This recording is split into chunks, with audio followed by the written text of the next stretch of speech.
नमस्कार मंडळी. मी निलिमा पटवर्धन आणि आज एक छानशी गोष्ट सांगते. खूप मस्त गोष्ट आहे, अगदी नीट ऐका.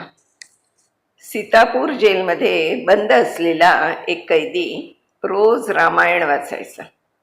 एक दिवस जेलरला समजलं की त्याने गुन्हा का केला होता.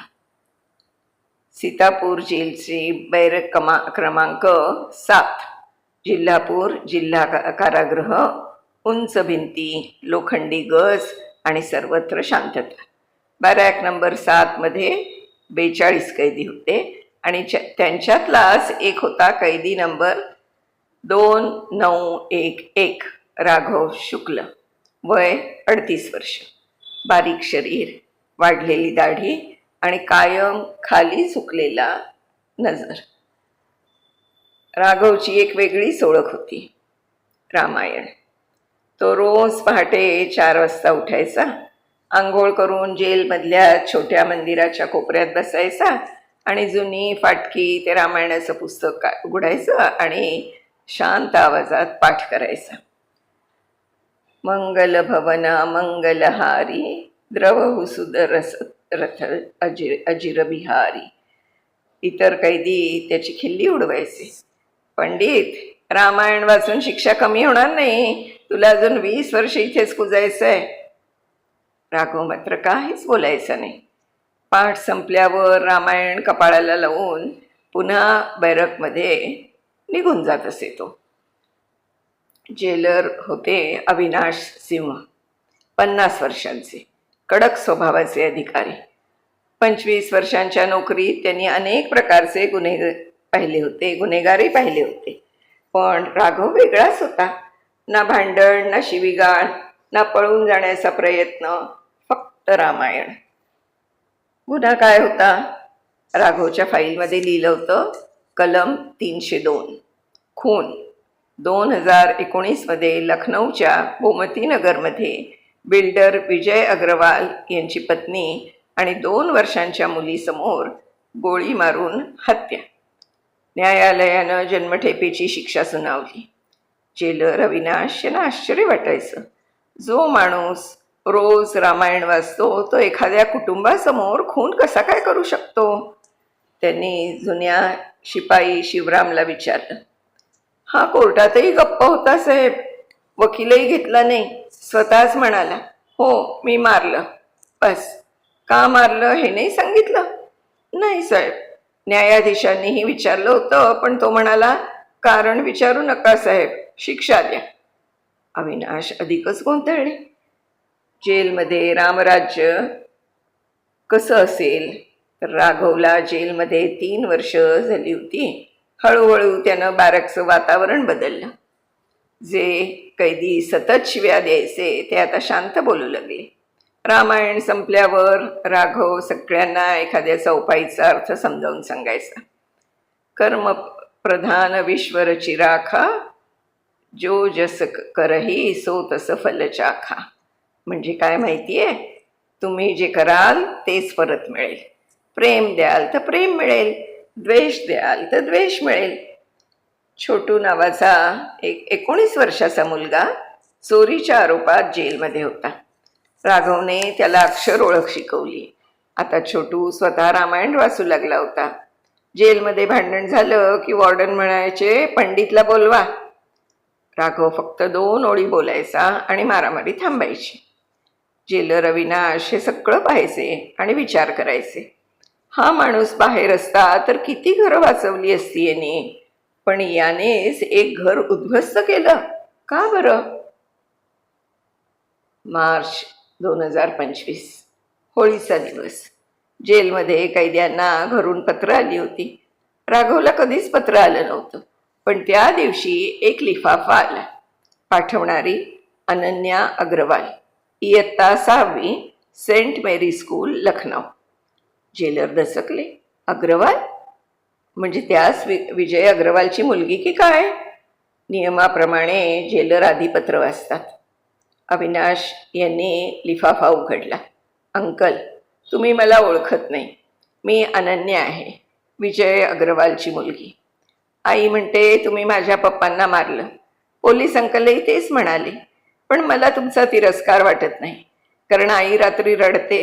ती म्हणते तुझे पप्पा चांगले माणूस नव्हते. आजी म्हणते राघव अंकलने तुझा जीव वाचवला. मी खूप गोंधळली. तुम्ही खरं सांगाल का? तुम्ही पप्पांना का मारलं? तुम्ही रामायण वाचताना रामजी कुणालाही कारणाशिवाय मारत नव्हते. कृपया उत्तर द्या. अनन्या. पत्र वाचताना अविनाश यांचे हात थरथरले. त्यांनी पत्र राघवला दिलं. राघवने पत्र वाचलं आणि पहिल्यांदाच त्याच्या डोळ्यात पाणी आलं. त्यांनी पत्र कपाळाला लावलं आणि हळू आवाजात म्हणाला, साहेब, मी हिला उत्तर लिहू शकतो का? हो, पण आधी मला खरं सांग, सत्य काय आहे? राघव काही क्षण शांत राहिला. मग म्हणाला, साहेब, उद्या सुंदरकांड संपेल, त्यानंतर सगळं सांगतो. 7 वर्ष या दिवसाची वाट पाहतोय.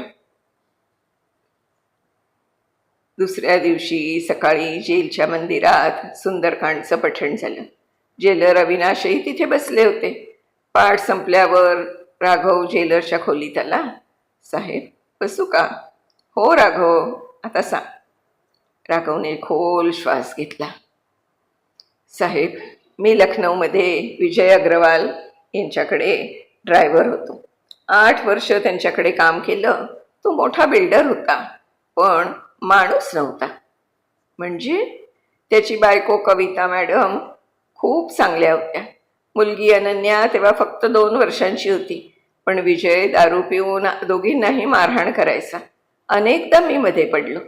मग 5 मार्च 2019, होळीचा दिवस. विजय खूप नशेत होता. कविता मॅडमने घटस्फोट मागितला तेव्हा विजय ओरडला, घटस्फोट देतो, पण आधी तुला आणि तुझ्या मुलीला मारतो. राघवचा आवाज थरथरला. त्याने पिस्तूल काढलं. मॅडम घाबरून खोलीत पळाल्या. अनन्या पाळण्यात झोपली होती. विजय पाळण्याकडे गेला आणि म्हणाला, आधी हिला संपवतो. मी किचनमध्ये होतो. सगळं ऐकत होतो. माझ्याकडे काहीच नव्हतं, पण गेट जवळ त्याची लायसन्सची रिव्हॉल्वर पडली होती. मी ती उचलली आणि ओरडलो, साहेब थांबा, मुलीला मारू नका. तो हसला. अरे तू माझा ड्रायव्हर, मला थांबवणार? आणि त्याने पाळण्यावर गोळी झटली. राघव काही क्षण गप्प बसला. मग मग मी गोळी झडली साहेब, एकच गोळी, थेट त्याच्या छातीत. अनन्या वाचली? हो. गोळी पाळण्याच्या बाजूने गेली. मी लगेच अनन्याला उचललं. कविता मॅडम बेशुद्ध होत्या.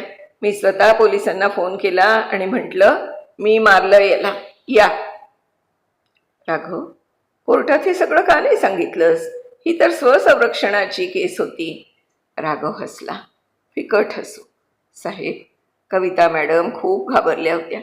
विजयचं कुटुंब खूप प्रभावशाली होतं.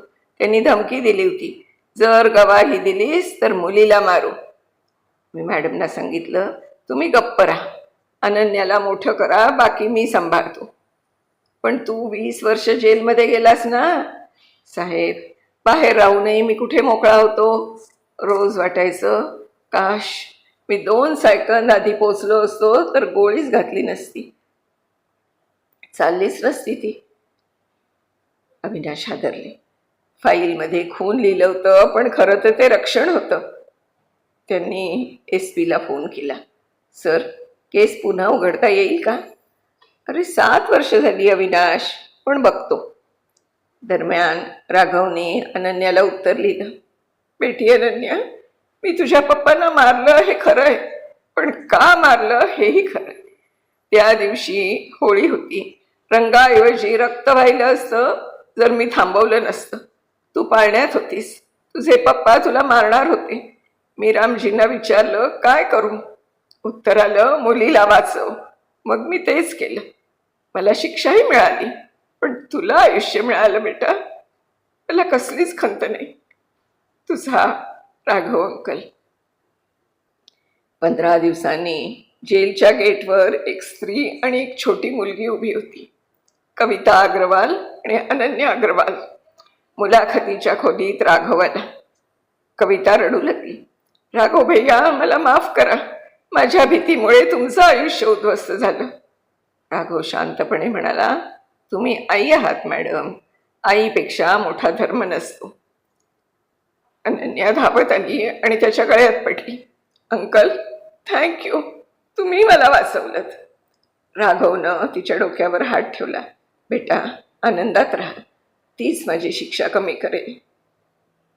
कविताच्या जबाबानंतर संपूर्ण प्रकरण गाजलं.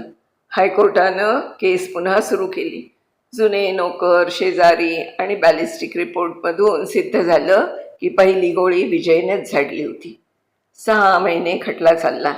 जानेवारी 2026 मध्ये न्यायाधीशांनी निकाल दिला. राघव शुक्लाने गुन्हा नाही, कर्तव्य केलं. एका अल्पवयीन मुलीचा जीव वाचवण्यासाठी केलेली कृती स्वसंरक्षणाच्या अंतर्गत येते. न्यायालय त्यांना सन्मानाने निर्दोष मुक्त करते. कोर्टात टाळ्यांचा कडकडाट झाला. राघव मात्र शांत होता. डोळ्यात अश्रू होते. 26 जानेवारी 2026 सीतापूर जेलचं गेट उघडलं. हातात तीच जुनी रामायणाची प्रत घेऊन राघव बाहेर आला.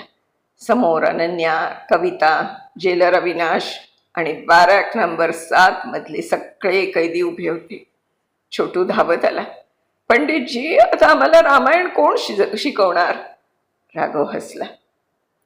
तू शिकवशील, मी तुला शिकवलंय ना. जेलर अविनाश यांनी त्याला सॅल्यूट केला. राघव, मी तुला कैदी समजलो, पण तू तर लोकांना वाईटातून बाहेर काढणारा खरा जेलर निघालास. आता राघव लखनौमध्ये कविता आणि अनन्याच्या घराजवळ राहतो. अनन्या त्याला मोठे पापा म्हणते. त्याने रामायण सेवा ट्रस्ट सुरू केला आहे. जेलमधल्या कैद्यांना रामायण वाटतो, कायद्याबद्दल माहिती देतो. प्रत्येक मंगळवारी तो सीतापूर जेलमध्ये जातो. बॅरॅक नंबर 7 मध्ये सुंदरकांडाचं पठण होतं. आता ते छोटू करतो. आजही राघव रोज रामायण वाचतो. अनन्या त्याच्या बाजूला बसून ऐकते. जेव्हा ती चौपाई येते, परहित सरिस धर्म नाही भाई, तेव्हा अनन्या विचारते, मोठे पापा, याचा अर्थ काय? राघव तिच्या डोक्यावरून हात फिरवत म्हणतो, बेटा, एखाद्याचा जीव वाचवण्यासाठी शिक्षा मिळाली तरी ती शिक्षा नसते, ती पूजा असते. कारण गुन्हा तो नसतो जो फक्त कायद्याच्या पुस्तकात लिहिलेला असतो. खरा गुन्हा तो असतो जो माणुसकीच्या विरोधात असतो. जर एखाद्याचा जीव वाचवण्यासाठी तुम्हाला शिक्षा भोगावी लागली तर तुम्ही ते पाप समजाल की धर्म समजाल. मंडळी, आजच्या या युगात जिथे छोट्या छोट्या मुलींच्यावरती पण अत्याचार करणारी लोक आहेत, तिथे अशीही माणसं आहेत राघवसारखी की जी आपल्या जीवाची पर्वा न करता छोट्या मुलींचा जीव वाचवतात, दुसऱ्या कोणाचा तरी जीव वाचवत असतात. खरंच अशी माणसं आहेत ना, म्हणूनच असं वाटतंय की आपला भारत देश नक्की एक दिवस पुढे जाणार, पहिल्यासारखं पुन्हा रामराज्य होणार. मंडळी, कथा आवडली असेल तर नक्की लाईक करा, शेअर करा. माझ्या गप्पा गोष्टी या यूट्यूब चॅनेलला सबस्क्राईब पण करा. धन्यवाद.